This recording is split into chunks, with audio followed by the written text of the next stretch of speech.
बिस्मिल्लाहिर्रहमानिर्रहीम। अस्सलाम वालेकुम। मैं हूं आबिद अजीज। आज डॉक्टर एक्विक जर्मनी की जिस होम्योपैथिक मेडिसिन को मैं डिस्क्राइब करने जा रहा हूं उसको R92 यानी कि R92 कहा जाता है और आमतौर पर इसको एंजाइमोल डाइजेस्टिव एंजाइम फार्मूले के नाम से भी जाना जाता है।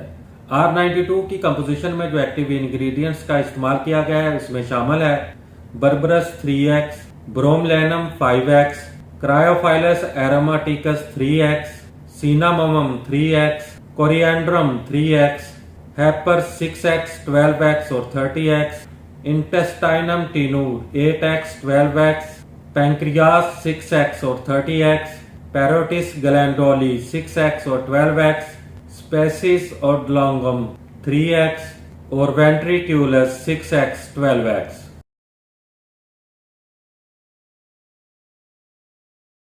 R92 का इस्तेमाल ज़ेफ़े मैदा, मतली, आंतों में सोजश, हाजमा पर आसाबी दबाव की वजह से मैदे की और हाजमा की तकालीफ, मुंह की खुश्की और पैरोटिड गदूद के फेल में कमजोरी, R92 मैदा, आंतों, जिगर और लुबलुबा एंजाइम की कमी की वजह से कमजोर फेल सुफरा और दूसरे शीरा बनाने के लिए अज्जा फराहम करता है और जिगर के फेल को मुतहर्रिक रखने में मदद देता है। R92 की खुराक का इस्तेमाल कुछ इस तरह से है कि 5 से 10 कतरे मरीज को दिन में 3 बार 2 घूंट पानी में हल करके इस्तेमाल करवाने चाहिए।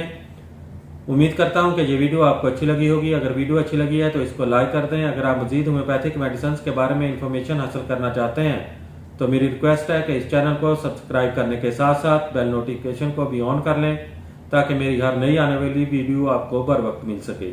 इसके साथ ही नेक्स्ट वीडियो तक मुझे दें इजाजत। अल्लाह हाफिज।